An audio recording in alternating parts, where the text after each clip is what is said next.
What's up, guys? Welcome back to another episode of Behind the Facade. I'm your host, Gavin J. Gallagher, and on this podcast, I explore the mental and emotional game often playing out subconsciously both in your mind and the mind of everyone else in the real estate or property investment market. The key to success in this game is to master your mindset and behavior, to take control of your thoughts, your emotions, and, most importantly, your ego. Welcome to the show. What's up, guys? Welcome back to another episode. And this week I'm bringing a guest on to interview. And this guest comes all the way from California in the US. Now, Alen Siebenaler is his name. And Alen has been a real estate investor and an agent for over 20 years. So he's got some great insights. And what he's also got some insights into is investing outside of your local territory. Now, this is something that I often question whether it's worth the hassle, and that is some of the insight that we get into today. Yes, you're going to find good bargains in some of these locations, but if you don't have local knowledge, that can be costly. And also, you have to wonder, is the lack of local knowledge worth the amount, like the discount you get for the deal, is it worth the hassle that could come about? Alen has some interesting stories that he's going to tell us today.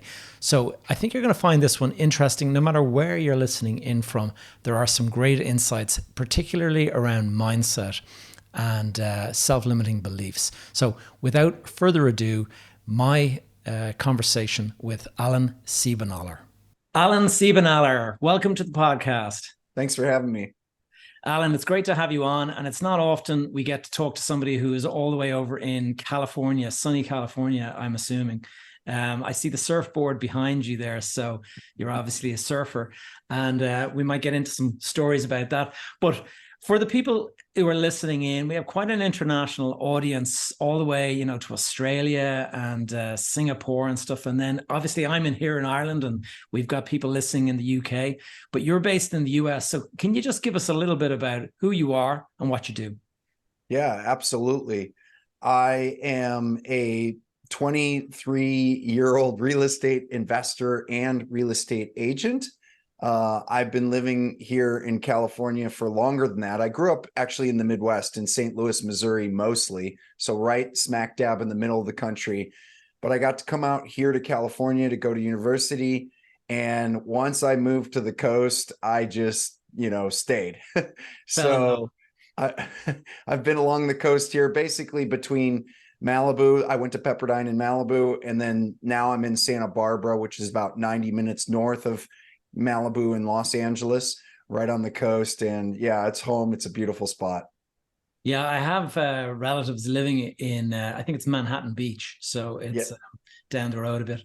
And so, Alen, when you say you're 23, so you're a 23-year veteran, you would say.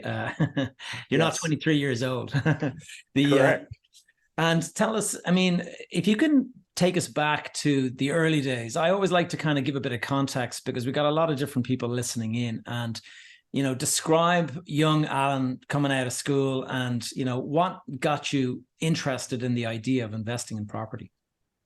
Yeah, I got into property investing basically to take financial control in my life, or have some financial control, you could say, because when I was growing up, my dad worked his way up in a factory. So he started at 18 years old driving the forklift. And then his whole life, he worked his way up in this factory job. And then when he was middle-aged, the company that owned the factory, is a national company, got bought out by another company. And I was a senior in high school trying to figure out college and a lot of big life decisions. And when his company got bought out, they laid off all the managers. And so he lost his job. It was also a recession then. And so he did not have a college degree either. So he, devoted his life to this company and then got laid off when the company got bought out. And then we just had no idea, it was kind of a mess. And I was trying to figure out college. And I remember just how difficult that was. And I was starting to learn about business as I was starting to move towards college. I was learning about investing. I got into learning about real estate because I had a friend whose dad did really well investing, and he was also a broker. And so I did an internship with him, Oh, and I was good. really hungry to just learn how to have my own business and investments, I guess. And then that led to me eventually stumbling into the book Rich Dad, Poor Dad, which I read, and that changed a lot of my thinking in terms of investing. And from there, I'm just like, I'm all in. I got my real estate license and I just started working in commercial real estate because I wanted to work for basically investors. My clients were all investors. They were buying commercial properties, and I was just learning a ton. Starting in commercial real estate, I did not make a lot of money because I was really low on the totem pole, but the knowledge that I gained was worth way more than what they could have paid me. So I started that way and eventually branched off on my own as an agent and then as an investor. Interesting. Yeah, very pivotal when a family member loses his job like that, and you're kind of like you're witnessing it as a child, but a grown up child, I guess, and you're kind of like saying, "Whoa, that's not going to be happening to me, hopefully." Right. But it's tough. Yeah, I've seen a lot of people that I've spoken to have had similar kind of influences that have really pushed them into that. And tell me this, like in terms of getting your real estate license in the US, what's involved in that? Is that difficult to get, or is it an easy process? Uh, I wouldn't call it easy, but I also wouldn't call it difficult.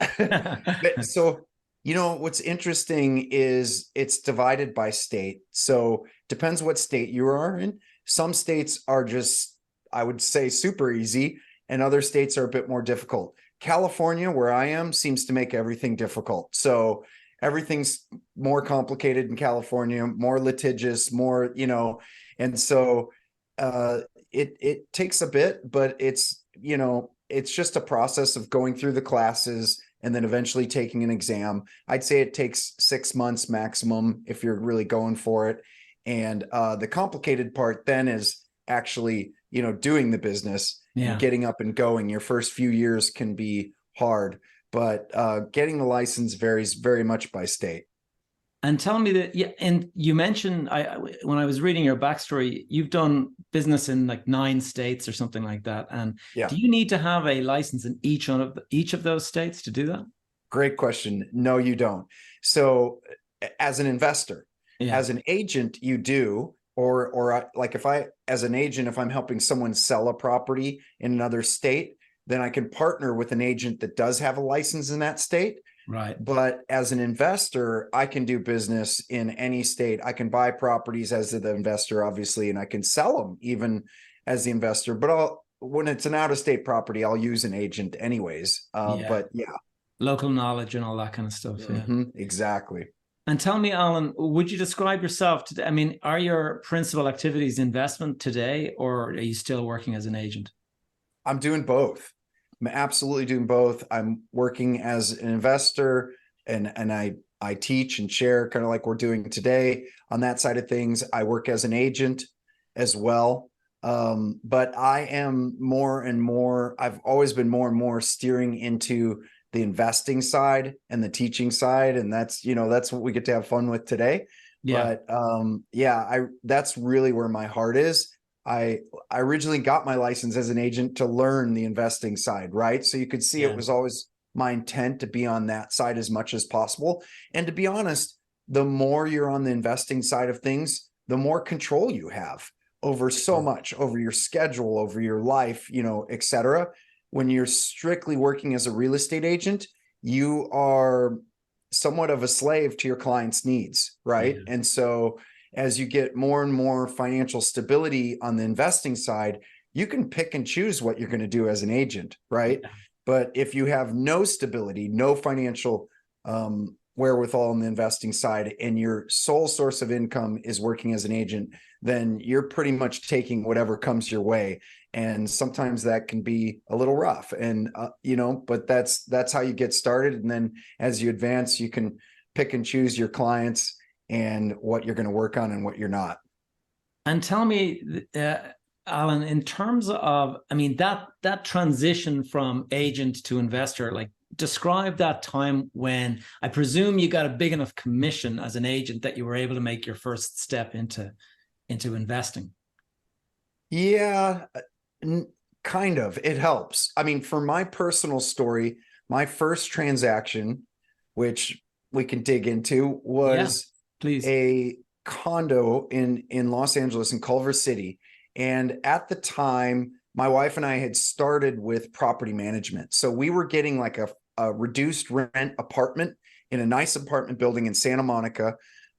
And we were helping manage the building. We were the resident managers. So we lived in Gotcha. the building. They gave us a kickback on the rent. And then we just helped lease units. We helped supervise some of the maintenance. It was a great learning experience for us. We worked directly for the investors that owned the building, and they were a really nice couple. And so it was a great situation. Well, then we started saving some of that money that we were saving on rent. We started sacking it aside, and then we started looking for our first place. And that first place, I did have, actually, I didn't have my license yet. I was working on Okay. getting it. And the agent that represented us was horrible. They were so bad. They were like pressuring us into buying things we didn't want to buy, and they would get emotional, and they were just a wreck. And I remember thinking, gosh, if they can survive as a real estate agent, I'm sure I could. Yeah. But that was our first purchase, and I got approved originally. This was back when you could do 0 down loans. I got approved for a 0 down loan, but then last minute, like 3 days before closing, the bank switched it on me and said, no, you need to come up with 5% down. And I panicked because I didn't have a lot of money. And then I, like my grandma chipped in a few $1,000s, and I found a few thousand that I was going to save from my tax savings on buying the place. I was going to get a tax benefit. So I pulled it together. That was my first place. But then on our second place, which was a few years later, I did have my real estate license, and that did help because I represented myself on buying it, and I got paid a commission to buy it. So that did You help a mean bit. so the person who was selling it paid you a commission? Correct. Oh, wow. Even though I Nice. was the buyer and the agent representing myself. Okay. That's an Yeah. interesting twist on it. Yeah, I like it. So it did help a bit. Yeah. And I mean, in terms of the those first few deals, like were they just simply, move in, it's a place to buy and rent? Did you have to fix it up? Did you have to do any of that kind of work? Yeah, we had to fix them. Everything almost that we've ever bought, we've had to do So some you're value it's add. all about adding value. Yeah. Totally, Yeah. Yeah. totally. And that's what we were looking for. So the first place, the condo, had a really good layout to it, what I call bones. It had good bones. It had two patios. So it had a patio off the bedroom and a patio off the living room. And the complex it was in was nice. It was also top floor. So it had a good view and lots of natural light. But on the inside of it, it was like 1970s, right? Like, Right. Right. just horrible ceilings and lights, and everything was bad. The flooring was horrible. So that was all just cosmetic that we could fix up. But the layout to it was just right, that once it was fixed out, it just had a really wonderful feel to it. And then we fixed it up while we lived in it, and lived in it for like a year. Then we moved out of it and rented it out. Right. Wow. Okay. Nice. And then over time, I'm curious when you say about the timing, the 0% down, did you get burned in 2008? I did not get burned in 2008. So, Lucky man. well, I, I did on one deal. I'll explain that one. So fortunately, in 2006, around there, I actually started feeling uncomfortable financially with my real estate investments. They had gone up in value significantly, and I was not getting cash flow from them. I was Right. not, the equity, which is typical in California, the equity had boomed, but the rent and the expenses were somewhat of a break even. Maybe I was making a little bit of money, Got and I it. started feeling uncomfortable about that. And so I and I felt like potentially something was going to go wrong, but I thought it was for me. I had like that sixth sense going. And so I sold that condo I was telling you about, sold it for double what I bought it for. Nice. Yeah. And I did a 1031 exchange into a 12 unit in Tulsa, Oklahoma. So a 1031 exchange, for those that aren't familiar, means that I sold it, put the gain all went into an escrow account, at an accommodator, and then it went into the next property, which means I did not touch the money, so I did not have to pay tax on the gain. It went from one property to the next, and I moved from 1 unit to 12, and so that dramatically helped my cash flow. Big time. So And also your risk has been completely de-risked because you now have 1/12 of the exactly risk exposure. Yeah. exactly. And so then, as the market did eventually, go down 2008 and 9, it didn't matter because I had a lot of good rental income coming in on that property. So the value of the property did not matter to me at all because I wasn't selling. But what did matter is how much rent was coming in, and the rent did not go down at all during the recession. And so that was a stroke of genius. And I did that again in 2007 with the 4 unit. I bought a 4 unit also in Culver City, and I sold that and 1031 exchanged into a 48 unit in Texas. 48. Wow. That's a big jump. Yeah. So those were both brilliant moves. But the mistake was I also bought land in Texas. Fortunately, it was just a little piece of land, but I bought it, and the area I was buying it in, these land values were skyrocketing. They were just going up and up and up and up. Well, what goes down the fastest during a recession is land. And I learned that lesson hard. I bought it for like 100,000, but it went down during the recession to probably 35 or 40, right? And so I just had to suffer through it and hold on to that piece of land.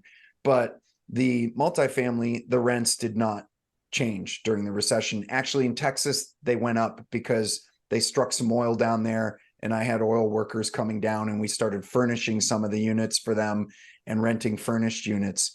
But yeah, that was, both a mistake I made and then some strokes of genius as well that happened to just fortuitous, at least. Yeah. You didn't see the crash coming because it was personal to you. You just thought this was prudent.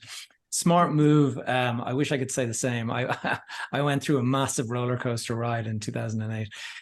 Alan, I'd love to ask you about you mentioned before we went on air that you've had some experiences with violent squatters and gangs and things like that. Tell us that story. I'm interested to hear more. Yeah, absolutely. So during the recession, now that we've kind of led to that part of the story, I was buying properties from banks, and I was also traveling and teaching these boot camps, these 3-day boot camps on buying homes, flipping homes, wholesaling homes, all of that. And so I was making a lot of friends in different states that we're traveling to. Some of my friends were teaching with me. And what we did is we ended up picking up properties from banks in different states that were just incredible deals. And some of them that I started picking up were in Chicago, in South Chicago. And South Chicago can change very much block by block. You can have a few blocks where it's just really rough, really bad. And then you can have some really, really nice blocks. And I was focusing on buying in the nicer blocks, and we were renovating these properties and renting them out mostly to affordable housing, to Section 8. So the government was paying the rent. And there was one property, it was a 2-unit. I mean, the numbers were so good on it. I bought it for like $20,000. I put about, let's say, 50,000 into it. It needed a lot of work. And we rented both units out for $1,050 a month to 2 Section 8 tenants. The government was paying 100% of the rent. Wow. So it was just basically guaranteed rent. And it was a great deal. And then what happened is a gang member moved into one of the properties next door. And I think he just got out of jail. And unfortunately, when you get out of jail, you can't get a job. And so a lot of times the only thing they can turn to is back to the gang for money and all of that. And so the gang started hanging out at the property next door, and then they moved onto our front porch. And one of the tenants called and said, "Hey, we've got a gang hanging out on our front porch. They're selling drugs. They're carrying guns. We're scared to death. And if you can't deal with this, we're going to move out." And I thought, oh no, like if they move out, then, the gang can basically move into the property, and then the government will protect them as squatters. Yeah. And that was the last thing I wanted, was that to happen. So I called the police, And the police said, there's not much we can do. When we drive to your property, they have lookouts that will warn them that we're coming, and they hide everything by the time we get there. Do you have a vacant unit we could set up surveillance in? And I said, I don't have a vacant unit, and I don't want to have a vacant unit. Yeah, I'm trying to avoid that. Yeah. So we didn't know what to do. And I started scratching my head. And then I started researching on the internet about security guards. And it's amazing what the sort of security forces you can hire on the internet. But I found a guy that was Chicago PD, and he's for hire when he's off duty. He's an off-duty police officer when he checks out, and you can hire him. Wow. And he told, yeah, it's just awesome. And he told me that he would come to the property, works 4-hour shifts, $50 an hour, something like that. And he would show up, and he would show up with a cop car. And he also said, if anyone messed with him, the entire police force will back him up, because even though he's off duty, he's still a police officer, right? Yeah, yeah. So I'm thinking about this. I'm thinking, so you're telling me I can basically, I'm hiring the entire Chicago police force for $50 an hour? I'm like, you're hired. This is amazing. And so I had him go there to the property prime party hours. I said, show up Thursday night, just show up at like 9 p.m., stay till like 1, show up Friday night, show up Saturday night. And he did. The first night he was there, he steps out of the car, and one of the kids started talking trash to him, and they interact. The kid gets taken in first night. Then second night he's there happened to be some sort of shooting happened on the street. 2 more people got arrested. Third night, everyone's gone. Fourth night, everyone's gone. Problem solved. It took 4 nights, and they never came back. Basically, you can't sell drugs when there's a cop hanging out on your street, right? So it shut down their business. And the problem was solved. My tenants were happy. They ended up staying. They ended up, not vacating the property. And that was just a huge lesson learned, that you can actually hire off-duty police officers. And I've used that now 2 times, where I've hired an off-duty police officer to help me deal with a situation. I would never recommend to go into any of those type of situations on your own. You have some of these landlords, they'll go in, they'll be like, oh, I'll deal with this, right? Don't do it. You can literally risk your life. Well, especially Chicago. I mean, that's like, I've heard so many gun deaths in Chicago in the space of just 12 months and stuff. So. Yeah. I'm not there anymore, but any of those environments where I would say to a property owner where you're dealing with a tenant that you just don't know, you can literally show up with, either don't show up at all and have a security person deal with it. Of course, you have to follow the laws, but there was another situation where anytime I showed up at the property, I came with the off-duty police officer. He came with me, and you can solve those situations really quick. One thing that you are entitled to is to do inspections. Yeah. And so I'm not entitled, if a squatter does get into the unit, I'm not allowed to just kick them out, right? I have to go through the proper procedures of eviction or whatever, but I am allowed to do inspections. And so we started doing routine inspections, and we started going through the unit and checking for plumbing leaks, checking the smoke detector, checking all kinds of stuff. And I had the officer with me, and it just made them miserable really quick. And then we were able to negotiate. This is another situation I'm talking about now, but we were able to negotiate cash for keys, which I just said to them, hey guys, you're kind of making us miserable. We're kind of making you miserable. I've got, $400 that I'm going to give to a judge this week to evict you guys. It's just, I have to do it. It's part of my job, but I'd rather give that $400 to you if you're out by Friday. What do you think? And they took it. They said, we'll be out by Friday. And every time I went to that property, I had the off-duty police officer with me. And so just gives you that sense of comfort that, Exactly. Problem solved and lesson learned for me. Yeah. And tell me this, when you were buying in Chicago, you were using a local agent? Yes, we were. And did those guys know that there was, potential gang issues and stuff like that in that area? Yeah. So I had a local agent, and I had a property management company. And to be honest, I think let me just cut to the lesson learned in this situation. The big lesson learned is for long distance investing. So I was in California That's what I was investing going to ask you. in Yeah. A long Chicago. distance. Yeah. For long distance investing, to never do it where I'm investing in a lower income situation. There might be exceptions to that rule, but generally, when I'm investing long distance, I want to be in an A location with A tenants, or just don't even invest long distance, because the drama that you'll experience in a lower income neighborhood, and sometimes it goes really well. I've had a lot of situations where I did affordable housing long distance and it went really well. But then I've had other situations where literally, the house got shot up by, a drive-by shooting, and and it was on the news. So long time doing this. Lesson learned is now if I go long distance, it's going to be in an A location.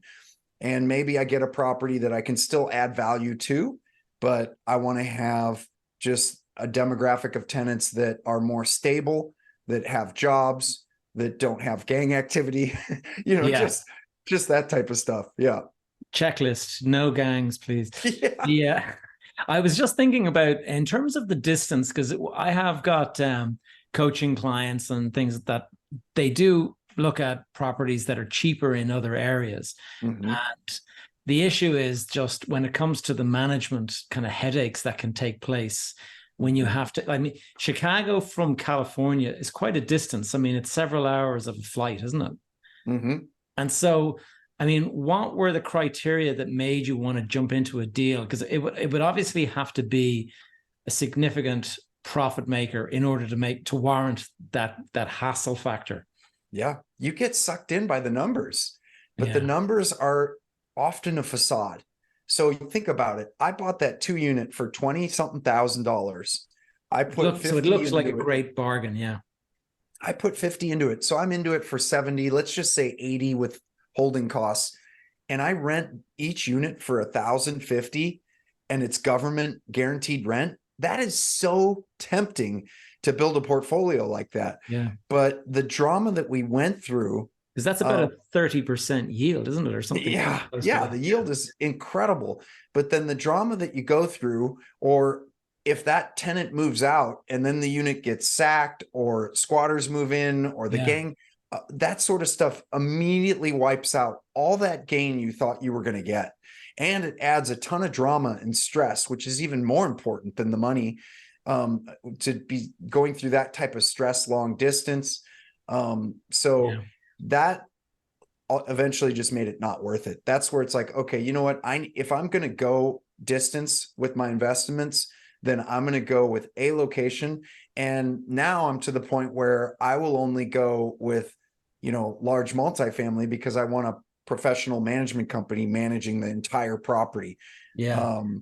But I still have one single family home that, that's just been, I've had the same tenant in it for like a decade, and it's been easy to manage. But generally speaking, you got to be careful with the distance, and you want to stick in, as good of a location as possible. Don't get sucked in. The house that I mentioned that had the drive-by shooting, I bought that house for $5,000. Okay. And I got sucked in by the numbers. My property manager said, "Hey, I'll manage it for you. This house is 5,000." So I bought it for 5. I think we put 15 into it. So we're in it for 20. And sure enough, it rented right away for 675. Still really good numbers. But then 9 months later, I got a call, and my property manager said, "Hey, your property was on the news last night." Shot up. Because they drove by and shot it up, and the tenant ran and it's vacant now. And so you lose whatever gain you thought you were going to get that year. Yeah. So I just sold it. I got my money back. I didn't lose anything, but it's just not worth it. And tell me, Alan, do you invest in commercial property? I mean, you have a commercial background given your agency, but do you actually buy commercial? I've toyed with the idea. I mean, I bought large multifamily, but I have not bought any office. I mean, I'm glad I don't have office right now. Yeah. But I've not bought any office or retail or industrial. But I'm really intrigued by it, and I would like to at some point maybe add that to my portfolio. But what I've liked about multifamily is, like I said earlier, I just sailed right through the recession with multifamily because people need a place to live. And if you're not in the high-end luxury, but you're in somewhat of a middle ground, then you generally stay full during a recession because people need a place to live. And so no, it absolutely, I'd agree with you there. I mean, the way I've built my portfolio over the past is to kind of mix the two, because I like the income certainty from residential.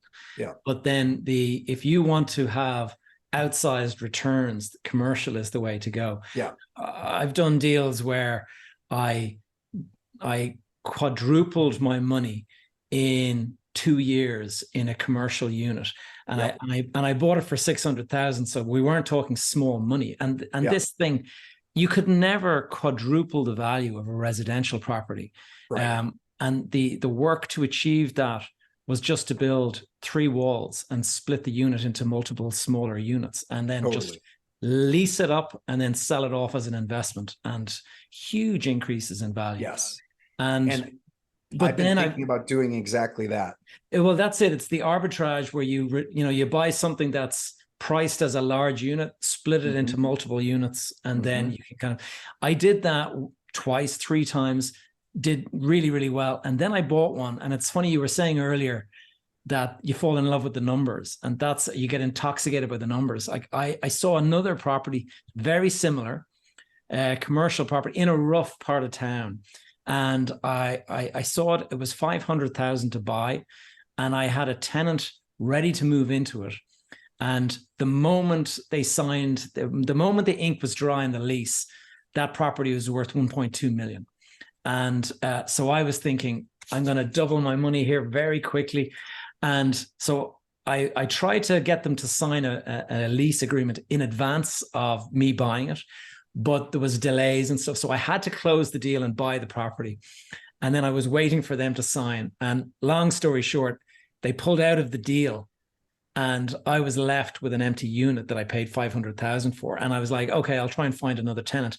And I didn't realize there was guys selling drugs on the corner right outside. And there was every time a person pulled up to have a look at the unit, their car would get broken into. And it was just became a nightmare. 12 years later, I managed to exit that deal for 100,000, 400,000 loss, and 12 years of holding costs. Like it was, so, you really do have to, sort of thread carefully with commercial, but when it goes right, it goes beautifully, Yeah. That's so true. And going back to that model, I love that model, especially right now.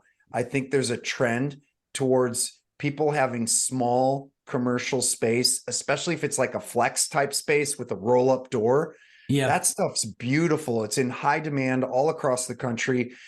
You do want to be in a location where there isn't high crime, because generally the people that are going to rent those types of spaces are going to be your contractors, which there's tons of, right? It's your plumbers, your electricians, wood floor installers, even like you're seeing now CrossFit gyms and yoga gyms and all, they're going into those type of spaces where it's a small space that a small business owner can afford. And it's got some sort of, roll up door or high ceilings and that type of feel.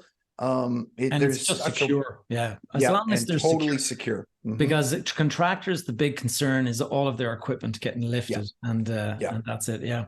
And Alan, I remember reading in your backstory, you also had an issue with hurricane damage or something like that. Tell us about that. That sounds like an exotic deal. Yes. Yeah, you love dragging me through all my past pain, don't you? Yeah. It's all about the resilience. You see, it's like if we all talk about our successes, nobody wants to hear it. They want to hear the horror stories, It's so true. I love it. I love learning from other people's challenges. And so, Hurricane Harvey, that was 2017. I'll never forget that week. Basically, I had moved towards selling my 48 unit in Texas. I put it on the market. I needed the money because I bought a 74 unit in Tulsa, Oklahoma that I was renovating. And it was pretty run down. And so we needed to move the cash. So I put it on the market and I got 3 offers, and I was reviewing those offers. And then like literally Thursday, got the offers. I was reviewing them on Friday, and Hurricane Harvey's approaching the property. And Friday night, Hurricane Harvey hits the town it's in, which was Victoria, Texas. And it sits there. The hurricane sits there all weekend long for 3 days, just hovering around that city. My maintenance guy is calling me, and he's like this tough old Texan guy. And he's just like screaming. He's like, you wouldn't believe it. He's like, the rain. He was sending me videos of the rain was going completely horizontal. It wasn't even touching the ground because of the way the hurricane was whipping through the town. Right. The rain was going this way. And he's sending me videos of the rain. He's sending me videos of the street, which looked like a river, and trees falling over. Wow. And I just thought, oh no. And I get a call from my agent that he says, hey, the offers are gone. Everyone's backing out. Of course. Yeah. The hurricane leaves, and we're just left to pick up the pieces, and it's a mess. I had part of the roof blown off, 4 of the units completely destroyed. Another part of the building, the entire wall got ripped off.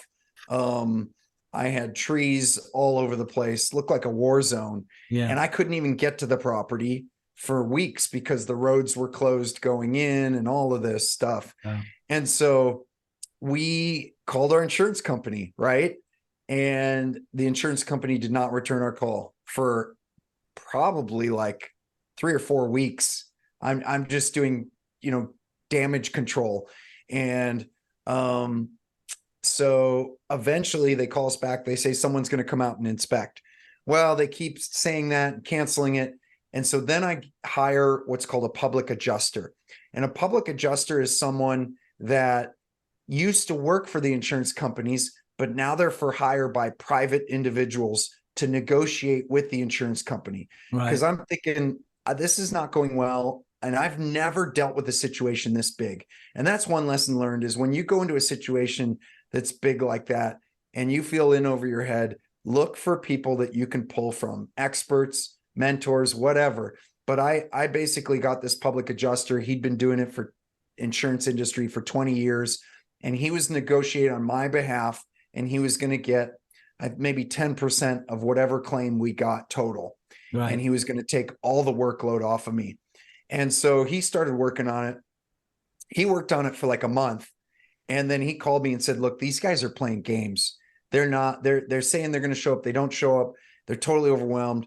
And they offered me at that point, I think $90,000, but it was about 200 and something $1,000 in damage. Wow. And so we turned them down. We said, you're joking. And they said, no, that's our final offer. And so the adjuster told me that I needed an attorney. He's like, you need an attorney. This is ridiculous. They're totally hoping you're going to take this money and leave them alone. And he knew an attorney that all this guy did was hurricanes and insurance companies. And so I'm like, that's my guy. And so I called the attorney, and of course he was incredibly busy. And he said that he takes 40% of what he gets from the insurance company. And I was like, whoa, 40%. I'm like, you're nearly at that 90,000 already. Yeah. Yeah. I'm like, that's a massive commission. And he said, well, hold on, let me explain. The 90,000 you've already got, I'm not taking any of that. That you've already got that. Whatever I get you above the 90, I'm going to take 40% of. But I am so good at this, and I've done this for so long, that I will get you what you need to get and my fee on top of it. Okay. And you won't have anything to do except sign a couple pieces of paper. And I'm confident. Okay, that sounds pretty good. And then he said, who's your insurance company? And I told him, and he goes, yep, I know them. I've sued them before and I won. And I'm like, you've got the job, right? So sure enough, unfortunately it took, like another 7 months because of the legal system, it takes a while. Yeah. But sure enough, 7 months later, we won, and I got every dollar I should have gotten. It's unfortunate that it took 7 months, and I almost went bankrupt during that 7 months because I had now a crisis situation there that I was shelling out money for. And then I had the 74 unit we were rehabbing and doing a ton of work on, and I was shelling out money there, and it was just too much. It was too much money going out, and I'm just holding on, waiting for this legal case to get settled. Wow. And we made it, but it wasn't easy. But a lot of lessons learned. And telling me this, Alan, that's a great segue into a question I'd like to ask you about resilience around real estate. Everyone wants to get into it until something goes wrong, and then they regret the day they heard the word real estate. I mean, how do you deal with those, almost going bankrupt? I came very close to it as well. And it lasted for years in my case, not 7 months. I mean, it was the best part of 5 years of, being in a negative net worth kind of territory and stuff. Yeah. And very stressful, very damaging to, my marriage fell apart. I lost the family home. There was an awful lot of problems as a result of all of that.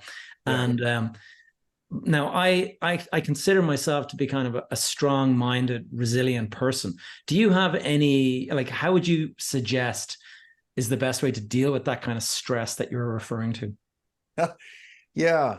Grab the surfboard and take to the waves. Absolutely. That's the first thing I was going to say is, for me, I hold stress on the inside. So I come from a German family, all the way back to German farmers. And what we know about the Germans is they are non-emotional. And, I think I just hold inside my stress, and the best way for me to deal with it is to physically move my body. And so surfing has been huge, swimming's been huge, but really anything. I could go play pickleball or, tennis, whatever, anything where I'm just physically pushing myself to the point of exhaustion. I've found that then when I get on the other side of that exhaustion, I feel like that stress has left my body, and that's been huge. I think also, there's a spiritual component for it to me as well. So I ultimately get to a point where I have to rest and realize that God's in control, even when it seems like he's not. And, that's part of where I can actually let go of things, because there's only so much I can do. I'm only human, right? And to a certain point, I can do what I can do. And then I have to let go. And I have to go and I have to be with my family. I have to be a dad. I have to be a husband. If I carry all that stuff with me in those environments, it's going to start causing toxicity in those environments, right? So those are two, I think, very, very practical things that have been helpful for me. And then also realizing, there's like this old, Chinese proverb or something, but that says crisis creates opportunity. But I do like that mindset, that where something majorly goes wrong, and if you look at it and maybe even detach yourself emotionally from it and think, okay, getting through this may just open up an incredible opportunity in another avenue or in this avenue that I'm in. But I've found that to be true many times, that when something majorly goes wrong, it just opens up something else that you weren't even predicting could happen. Those are a few things that have helped me. Those are great. Yeah, I think you're absolutely spot on in terms of physical exertion. That's the same for me. I just do, triathlon events or whatever, some sort of exertion, and that helps. In terms of, you've been successful in property, in real estate. I mean, can you tell us what would be one of those habits or behaviors that you have that has, in your opinion, been the biggest driver of success? Yeah. Wow. I don't know what the greatest, one is, but I'll give you one really, really good one that I've been working my way through, especially in this past season, which is limiting beliefs. So realizing that I have limiting beliefs in my thought process, some of which people have told me and I've grasped onto it. And I'll give you some examples. Others which I've just made up on my own because I just don't think that it's possible. And those things are traveling around in my subconscious, and they're actually holding me back from doing things. So a limiting belief would be So someone listening to this and thinking, wow, it's incredible what these guys have done. I could never do that. Or I could never do that because, and there's a reason, like because I have bad credit, or because I have, who knows? I mean, maybe they even have a criminal record, or whatever situation, or whatever thing that they're believing, that they think that because of this, I could never do fill in the blank. And I think we all have those, and it's good to kind of go through the garden and weed those out and realize that that's not true, that it's not true that even if I have bad credit, I can't buy a property. Even if the shift is to say, okay, you know what? I have bad credit. I just went through health issues. I just went through divorce, whatever you just went through. And because of that, maybe I can't buy a property the traditional way through a bank, but how could I buy a property? So you actually shift it and you think, okay, there's still, I know there's still ways to do this because there's people out there doing it without banks. So start thinking around how could I, rather than this is why I can't, and start looking for the answers. And it's amazing because your brain, your subconscious will actually start working on that problem solving when you're sleeping. Like literally our brains are kind of wired to solve problems. And then you can study, you can get mentors, you can do all kinds of stuff to figure out, well, how could I, even though I have this problem or this challenge, how could I still do it? And that's been a big journey for me. And it's a constant journey, I think, for all of us. I think you're right. I think that's a really valuable insight, because I've seen it as well. I mean, a lot of people I am dealing with, clients that would come in for some coaching or something like that, and they will be saying, oh, well, I come from a background where, I have no formal education, or I didn't go to college or something, and they think that is a blockade or something. And you kind of say, but hold on a sec. Once you open their eyes and say, but this chap over here, he's exactly the same as you, is a tradesperson just like you, and he's doing really, really well. And this is what he does. And next minute, their eyes are open. It's like a shroud has been lifted, and they suddenly realize, wow, okay, yeah. So yeah, it's very, very good insight there, Alan. And we're coming towards the end of our time. I just there's a couple of questions I like to ask. First of all, the economy has gone through a bit of a hit, we'll say. Certainly that's the perception. Certainly the office sector, I can tell you, as an office landlord, it's pretty tough out there. But a lot of people feeling the pain with interest rates having shot up and things like that. How are you dealing with that? Do you see that as an opportunity, or do you see that as a test or a challenge? It's both, isn't it? Right? Yeah. The Federal Reserve, their main weapon against inflation is to raise interest rates. And they're just wielding that weapon. And typically what the Federal Reserve does is when they do something, they overextend it longer than is necessary till they experience other problems. So for example, when they dropped the interest rates so incredibly low, they kind of did it for too long, is a lot of what the opinion of economists are. And then now we're the other way, right? Now they're like, now they're going to raise interest rates, and they're going to probably do it for a long time. But I have to say, as an investor, that means there is huge opportunities in this for me. And with some of them, there's probably some I haven't even discovered yet, but some of the main opportunities are there's less buyers to compete with. And that is massive for me, because when I went to make an offer on a property in California a year and a half ago, there was 20 offers, 20. Yeah. And I can't compete with 20 offers, especially when 90% of them are like people that would pay more than makes sense. Yeah. And they're all emotionally into it. As an investor, I'm out of the game when there's 20 offers.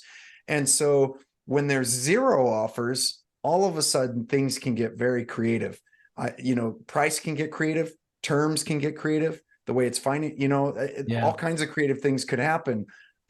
So that's a massive opportunity right there. When there's fear in the market, fear of high interest rates, fear of what's going on, as an investor, it creates opportunity. Yeah, no, for sure. And also, one of the things that I like to kind of tell people is it's not resources are rarely the problem. It's a lack of resourcefulness. It's just not thinking around the problem and just like looking at it as an obstacle rather than thinking about solutions. So good. Alan, in terms of a question I ask all my guests, you're an experienced guy now, 23 years in the business. What advice would you give young Alen, 18 years of age, starting out, like knowing now what you know? What advice would you give yourself looking back? Yeah. My situation is maybe a little more unique, but because just being in California, but I'm sure some of your listeners are also in California. So I think I would have stayed more local. I went into 9 different states during the recession. I just got excited. We were picking up properties so cheap from these banks. Yeah. And I think I spread myself out too much, too thin into, in one state I had like one property, one little home, And so I think I spread myself out too thin. If I just would have stayed in California, I would have also got much greater appreciation. So on the coast, when you're on the water or, anywhere close to the ocean, usually your cash flow is tighter, but your appreciation can be greater. Historically, it's always been greater than other locations. And so I think that if I would have just stuck with California, I would have also bought less properties, because in the Midwest, I was buying them for, less than 100,000. Here I buy one for, 600,000. I would have had less properties. It would have been easier to manage. I would have been in better locations. So I think a lot of it has been just not being, drawn in by these incredible numbers in these rough locations, and rather being in better locations, maybe even higher prices. Maybe on the books, it looks like I'm going to make less cash flow, but the reality is I'm going to probably do even better than those lower priced properties. That's been a big lesson learned. Great stuff. Well, Alen, thank you so much for your time. How can people find or learn more about you? What's the best way? Yeah, a great place is YouTube. YouTube.com/Al Siebes. It's my nickname. It's spelled ALSIEBS. That's a great place to find. I'll put a link in the show notes to bring you through. I'm on YouTube as well, so I'll click in and become a subscriber of yours. Oh, awesome. Yeah, I tell a lot of stories on there. It's fun to teach and talk through stories, real estate stories. So thanks so much for having me. Alen, it's been a pleasure, and good luck with everything. And if you're ever bringing the surfboard across to this side of the world, I'd be happy to show you around a couple of surf spots. Sounds good. Love it. Take care. Thanks. You too. All right, guys, I hope you enjoyed my conversation with Alen today. If you did, please leave a like by clicking on the link below. And if you could, it would be great if you could maybe leave a review. And the reviews really help us. So either a comment down below or some sort of review, 5-star if you don't mind. Speak to you soon. Thank you for tuning in to another episode of Behind the Facade. If you have any questions or topics you'd like me to cover in future episodes, please connect with me via the Facebook group that is called Behind the Facade Community. Alternatively, you will find me on social media. My handle is Gavin J. Gallagher. You can stay up to date with all of my content and the various projects I'm working on over on my website, gavinjgallagher.com. And while you're there, please do add your name to the Join My Tribe thing over on the right-hand side.